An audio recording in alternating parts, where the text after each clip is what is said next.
तर आजचा ऐतिहासिक दिवस तमाम भारतीयांसाठी, कारण चंद्रावरती दक्षिण ध्रुवावरती पाऊल ठेवणारा भारत हा जगातला पहिला देश ठरला आणि भारताचं चंद्रयान-3 हे चंद्रावरती पोहोचल्याबरोबर त्याने आता पहिला फोटो काढलेला आहे, फोटो आपल्याला पाठवलेला आहे आणि यशस्वी लँडिंगच्या नंतर, सेफ लँडिंगच्या नंतर इस्रोनं तो फोटो चंद्राचा पहिला ट्विट केलेला आहे आणि देशवासियांपर्यंत पोहोचवलाय। चंद्रावर लँडिंग केलेल्या जागेचा तो फोटो आहे, जिथं लँडिंग झालं, लँडरनं जिथं जी जागा निवडलेली होती लँडिंगसाठी त्या जागेचा फोटो हा आता ट्विट करण्यात आलेला आहे।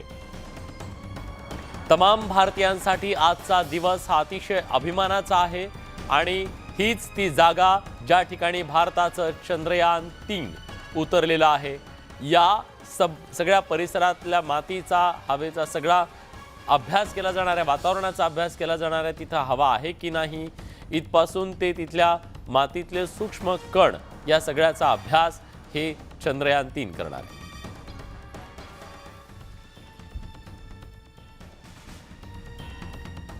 देशातील 140 कोटी देशवासियांची मान अभिमानानं उंचावली आहे। साऱ्या देशवासियांचा ऊर अभिमानानं आज भरून आलाय। भारतानं अंतराळ क्षेत्रात नवा अध्याय लिहिलाय, इतिहास घडवलाय।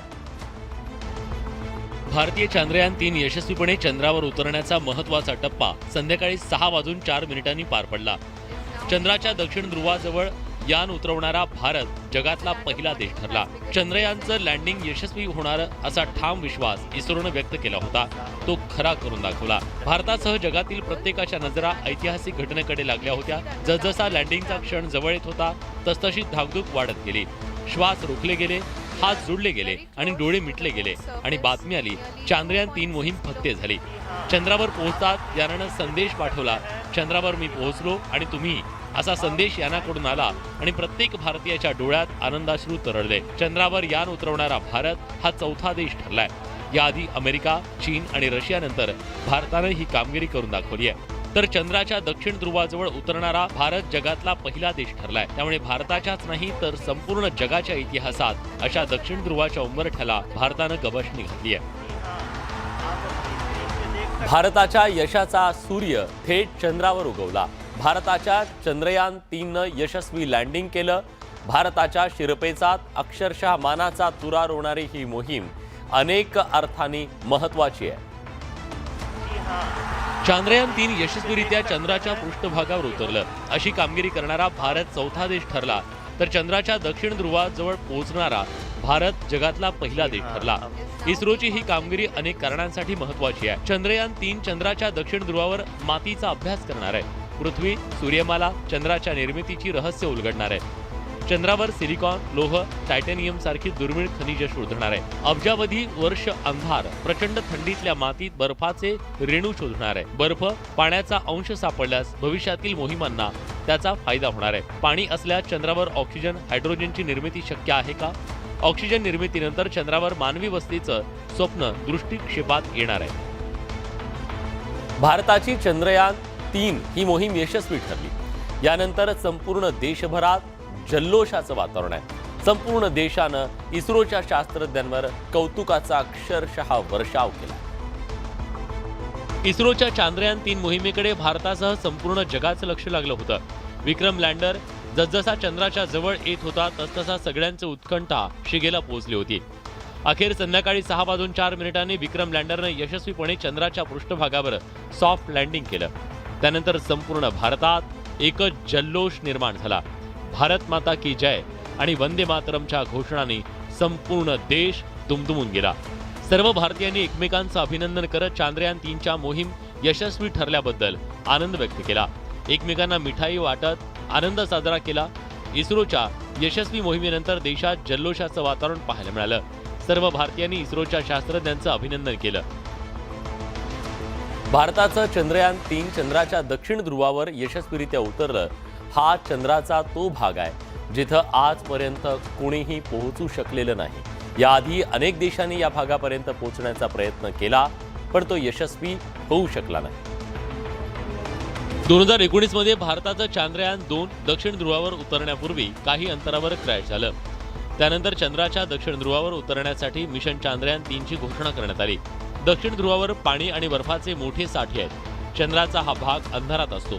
इथं असलेले पाणी महत्त्वाचं आहे कारण त्याचे पिण्यासाठी ऑक्सिजन आणि हायड्रोजन तसंच रॉकेट इंधन यासारख्या स्रोतांमध्ये रूपांतर केलं जाऊ शकतं. चंद्राचा हा भाग सूर्यप्रकाशापासून कायमचा दूर असतो. इथलं तापमान उणे 230 अंशांपर्यंत असतं. दक्षिण ध्रुवाचा पोत चंद्राच्या इतर भागांपेक्षा वेगळा आहे. चंद्राच्या या खडबडीत भागात असलेलं पाणी बर्फाच्या रूपात गोठलेलं आढळू शकतं. त्यामुळे चांद्रयान 3 यानाचं चंद्राच्या दक्षिण ध्रुवावर यशस्वी लँडिंग अनेक अर्थानं महत्त्वाचं आहे. अमेरिका, चीन, रशियाला जे जमलं नाही ते भारतानं करून दाखवलं. चंद्रयान 3 यशस्वीरित्या चंद्राच्या पृष्ठभागावर उतरलं आणि भारतानं नवा इतिहास घडवला. या मोहिमेच्या यशानंतर देशवासियांच्या उत्साहाला उधाण आलंय. या ऐतिहासिक कामगिरीनंतर इस्रोच्या शास्त्रज्ञांनी सुद्धा जल्लोष केला. चांद्रयान 2चं अपयश धुवून निघालं आणि भारतानं चंद्राच्या दक्षिण ध्रुवावर तिरंगा फडकवला. यामागे इस्रोची गेल्या कित्येक महिन्यांची मेहनत आहे. गेल्या अनेक वर्षांपासून इस्रोचे शास्त्रज्ञ चांद्रयान 3 मोहीम अक्षरशः जगत होते. चंद्रयान 3च्या यशामागे इस्रोचे अनेक अभियंते आणि शास्त्रज्ञांनी परिश्रम घेतले. इस्रोचे अध्यक्ष एस सोमनाथ यांच्या नेतृत्वात ही मोहीम फत्ते करण्यात आली. सुमारे 1000 अभियंते आणि शास्त्रज्ञांनी सुमारे 700 कोटी रुपये खर्च करून मिशन सुरू करण्यासाठी काम केलं. चंद्रयान 3चं सॉफ्ट लँडिंग झाल्यानंतर इस्रोच्या कार्यालयात जल्लोष झाला. I want to tell you and I want to thank you also for each and everyone who prayed with us in the last many days, who wanted this success to happen in ISRO. I thank all those people in all around the country and maybe beyond the country for their blessings and wishes. Chandrayaan 3ची मोहीम पार पाडणाऱ्या या पडद्यामागच्या हिरोनी तमाम भारतीयांची जगात मान उंचावली आहे. भारतानं आज अविस्मरणीय आणि ऐतिहासिक क्षण अनुभवला. गेल्या अनेक दिवसांपासून ज्या क्षणाची प्रतीक्षा होती तो क्षण पूर्ण झाला. संपूर्ण देश चंद्रावर पोहोचला. त्यानंतर देशवासियांच्या उत्साहाला उधाण आलं. 140 कोटी भारतीयांसह जगानं याची देही याची डोळा चंद्रयान 3च्या लँडिंगचा ऐतिहासिक क्षण अनुभवला. पंतप्रधान नरेंद्र मोदींनीही दक्षिण आफ्रिकेतून या कार्यक्रमाला उपस्थिती लावली. पंतप्रधान नरेंद्र मोदी यांनी देशवासियांसह इस्रोच्या शास्त्रज्ञांना शुभेच्छा दिल्या. अब एक दिन वो भी आएगा जब बच्चे कहा करेंगे चंदा मामा बस एक टूर के हैं. आगामी काळात भारत गगनयान, आदित्यवन या मोहिमांसह शुक्र ग्रहावरील मोहिमांचं सुद्धा मोदींनी सुतोवाच केलंय. जल्द ही सूर्य के विस्तृत अध्ययन के लिए ISRO Aditya L1 mission launch करने जा रहा. ऐतिहासिक चंद्र मोहिमेच्या या यशाबद्दल पंतप्रधान मोदींनी इस्रोच्या शास्त्रज्ञांशी थेट दक्षिण आफ्रिकेतून फोनवरून संवाद साधला. राजकीय नेत्यांनीही इस्रोच्या शास्त्रज्ञांचं अभिनंदन केलंय. तमाम भारतीयांसाठी ही अभिमानाचा दिवस असल्याचं मुख्यमंत्री आणि उपमुख्यमंत्र्यांनी म्हटलंय. फडणवीसांनीही इस्रोच्या शास्त्रज्ञांचं अभिनंदन केलंय. चंद्रयान 3 मोहिमेबाबत संपूर्ण देशात मोठी उत्सुकता होती. राजकीय व्यक्तीही त्याला अपवाद नव्हत्या. राजकीय नेत्यांनीही इस्रोच्या चंद्रयान मोहिमेचं कौतुक केलं. राजकीय नेत्यांनीही इस्रोची चांद्रयान 3 मोहीम याची देही याची डोळा पाहिली. मुख्यमंत्री एकनाथ शिंदे, उपमुख्यमंत्री अजित पवार यांनी ही मोहीम पाहिली. जपान दौऱ्यावर असलेले राज्याचे उपमुख्यमंत्री देवेंद्र फडणवीस हेही चंद्रयान 3 मोहिमेचे साक्षीदार बनले.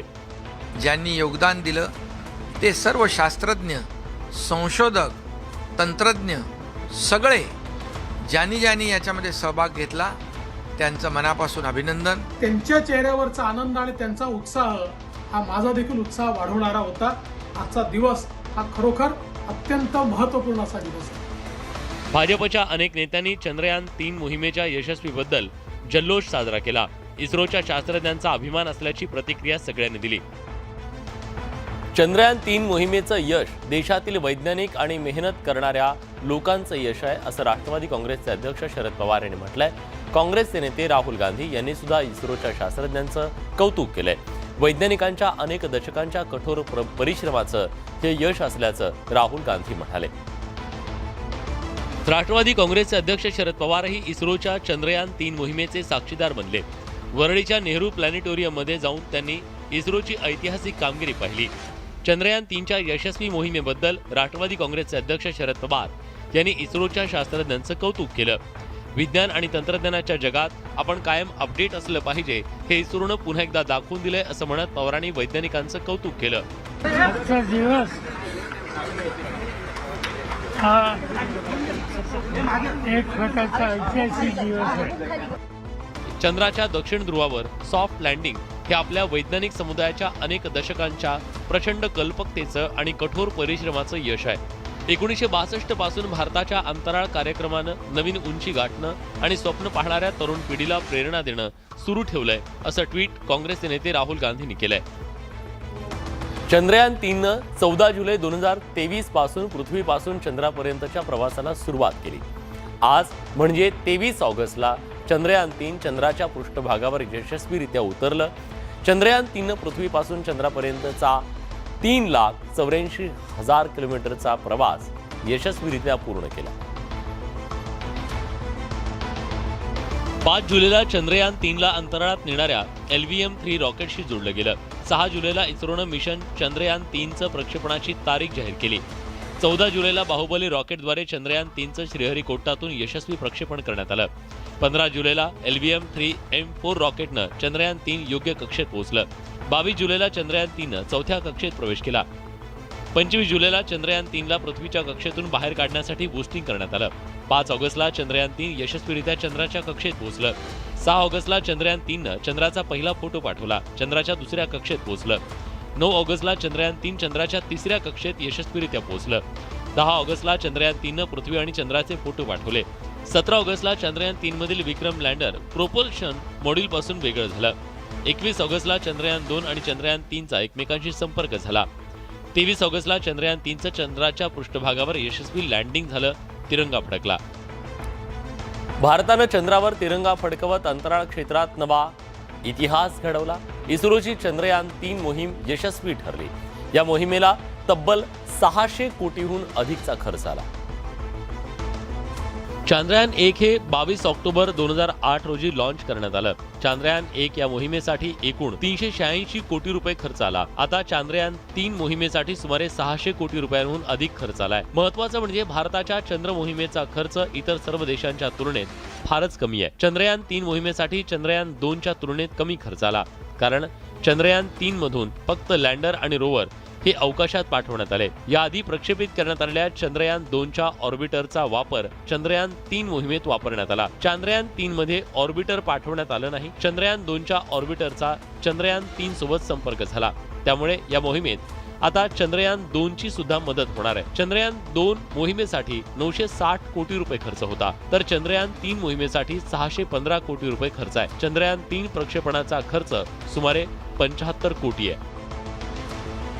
आज भारतासाठी अभिमानाचा क्षण, गर्वाचा क्षण आहे. संध्याकाळी 6:04 चंद्रयान 3चं चंद्रावर यशस्वी लँडिंग झालं. चंद्रयान 3च्या यशस्वी लँडिंगकडे भारतासह संपूर्ण जगाचं लक्ष लागलं होतं. इस्रोनं या मोहिमेचं युट्यूबवरून लाईव्ह प्रक्षेपण केलं. त्याला मोठा प्रतिसाद मिळाल्याचं समोर आलं. चंद्रयान 3च्या लँडिंगचा क्षण 30 लाखांपेक्षा जास्त लोकांनी युट्यूबवरून पाहिला. हा एक नवा जागतिक विक्रम झालाय. इस्रोच्या युट्यूबनं स्पेनच्या इबाईचा विक्रम मोडून काढलाय. इबाईच्या युट्यूबला 34 लाख लोकांनी एकावेळी पाहिलं होतं. त्यामुळे इस्रोच्या चांद्रयान 3 मोहिमेच्या प्रक्षेपणानं हा विक्रमही मोडीत निघालाय. उळेत इतर काही महत्त्वाच्या बातम्यांकडे. आगामी शैक्षणिक वर्षापासून बोर्ड परीक्षेच्या संदर्भात मोठा बदल होणार आहे. नवीन शैक्षणिक धोरणाच्या नुसार अभ्यासक्रमाची ब्ल्यू प्रिंट तयार करण्यात आल्याची माहिती बुधवारी शिक्षण मंत्रालयाने दिली. आता 2024च्या शैक्षणिक सत्रासाठी पाठ्यपुस्तकं तयार केली जाणार आहेत. 10वी आणि 12वीच्या बोर्ड परीक्षा आता 2 टप्प्यात होणार आहेत. विद्यार्थी दोन्ही वेळा परीक्षा देऊ शकतात. सर्वोत्तम गुण ग्राह्य धरले जातील अथवा टप्प्याटप्प्यानं अर्ध्या विषयाची परीक्षा देऊ शकतात. केंद्रीय शिक्षण मंत्रालयाच्या नव्या शैक्षणिक आराखड्यानुसार 11वी आणि 12वीच्या विद्यार्थ्यांना यापुढे 2 भाषा अनिवार्य करण्यात आल्यात. त्यापैकी एक भाषा भारतीय असायला हवी अशी अट घालण्यात आली आहे. सध्याच्या कठीण बोर्ड परीक्षेतून विद्यार्थ्यांना दिलासा देण्यासाठी परीक्षेची सोपी पद्धत तयार करण्यात आल्याचा दावा करण्यात आलाय. शिक्षणाच्या नव्या धोरणामुळे विद्यार्थ्यांमध्ये आकलन आणि यशाचं मूल्यांकन करता येईल. पूर्वी परीक्षेसाठी वर्षभर झटावं लागत होतं. त्यामुळे काही विद्यार्थ्यांचं नुकसान होत होतं. आता मात्र सगळ्यांना समान संधी मिळेल असा दावा केला जातोय. बीडमधील डॉक्टर योगेश क्षीरसागर यांचा अजित पवार गटात प्रवेश झाला. मात्र या पक्षप्रवेशाच्या वेळी अजित पवार गटानं शरद पवारांचा फोटो टाळल्याचं दिसून आलं. या पक्षप्रवेश कार्यक्रमाच्या पोस्टरवर पवारांचा फोटो लावलेला नव्हता. राष्ट्रवादी काँग्रेसमधल्या फुटीनंतर शरद पवारांनी अजित पवार गटाला आपला फोटो वापरू नये अशी ताकीद दिली. मात्र अजित पवार गटाच्या प्रत्येक कार्यक्रमातल्या पोस्टरवर पवारांचा फोटो लावला जात होता. त्यावरून शरद पवारांनी कायदेशीर कारवाईचा इशारा दिला होता. आम्ही त्याच्यासाठी कोर्टात जातो. ऍक्शन घेतलं. अजित पवार गटात आज बीडमधील डॉक्टर योगेश क्षीरसागर यांचा पक्षप्रवेश झाला. या पक्षप्रवेशावेळच्या पोस्टरवर अजित पवार गटातील सर्व नेत्यांचे फोटो होते.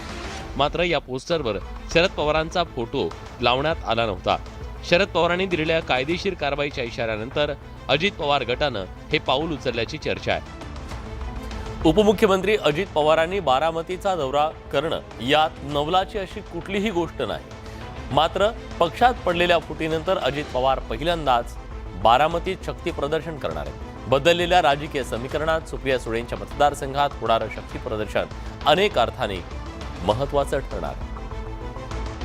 अजित पवारांनी 2 जुलै रोजी उपमुख्यमंत्री पदाची शपथ घेत महायुतीत प्रवेश केला. त्यांच्या शपथविधीमुळे राष्ट्रवादी काँग्रेसमधली फूट अधोरेखित झाली.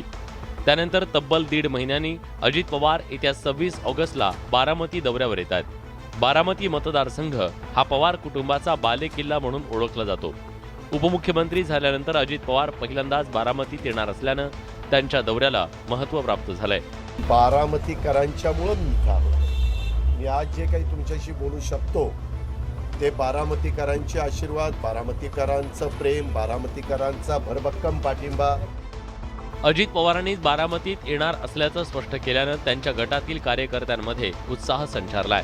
तर अजित पवारांच्या दौऱ्यावर शरद पवार गटाचंही बारीक लक्ष असणार आहे. बारामतीतल्या मतदारांनी आतापर्यंत पवार कुटुंबाला पाठिंबा दिला.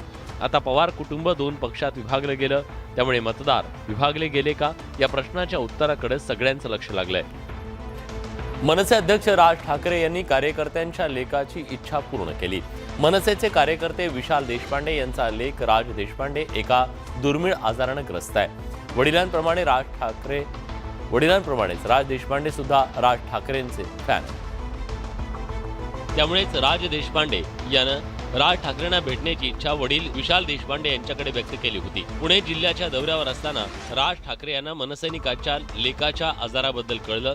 त्यामुळे राज ठाकरे यांनी या चिमुकल्याची भेट घेण्याचं ठरवलं. यावेळी राज ठाकरेंनी आपला छोटा फॅन राज देशपांडेची भेट घेतली. यावेळी राज ठाकरेंनी राजच्या आजारपणाची माहिती घेत उपचारासाठी पूर्ण मदत देण्याची ग्वाही दिली. राज ठाकरेंनी या लहानग्या मनसैनिकाला गिफ्ट दिलं. इतकंच नाही तर राज देशपांडेच्या कुर्त्यावर राज ठाकरेंनी ऑटोग्राफ दिला. आपल्या लाडक्या नेत्याच्या भेटीनं चिमुकला मनसैनिक राज देशपांडे आणि त्याचे कुटुंबीय भारावून गेले. ते असं वाटतं की ते मुख्यमंत्री झालेच पाहिजे. ते झाले तर मला खूप चांगलं होईल आणि ते अख्ख्या महाराष्ट्राला चांगले सांभाळते. आम्ही त्यांना विठ्ठलच मानतो. आज आमचा विठ्ठल आमच्याकडे आला, आमच्या मुलाला भेटला, त्याची विचारपूस केली आणि पुढे मला मुंबईला त्यांनी हॉस्पिटलला जाण्यासाठी हॉस्पिटलचे स्वतः साहेब बोललेले आहेत. राज ठाकरे यांच्या भेटीनं या दुर्धर आजाराला तोंड देण्याचं बळ मिळाल्याची भावना राज देशपांडे यांच्या पालकांनी व्यक्त केली.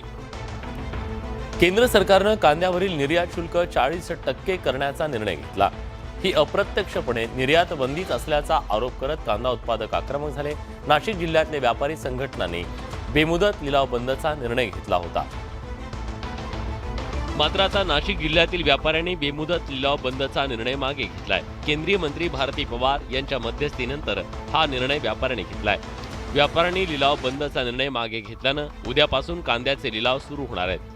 कांद्यावरील निर्यात शुल्क कमी करण्यासाठी भारत सरकारकडे प्रयत्न करणार असल्याची ग्वाही भारती पवार यांनी दिली आहे. आंदोलनाच्या माध्यमातून आम्हाला काही सूचना केल्या.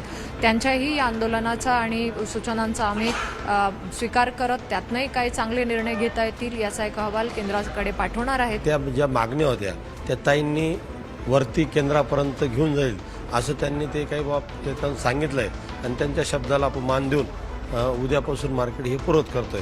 कांदा व्यावसायिकांच्या संघटनेनं संप मागे घेतल्यामुळे उद्यापासून नाशिकमधील बाजार समित्या सुरू होणार आहेत. तसंच 3 दिवसांनी पुन्हा एकदा कांदा लिलाव सुरू होणार आहे. मात्र लिलाव सुरू होणार असले तरी शेतकरी येणार का याकडे सगळ्यांचं लक्ष लागलंय. मिझोरामची राजधानी ऐजॉल जवळ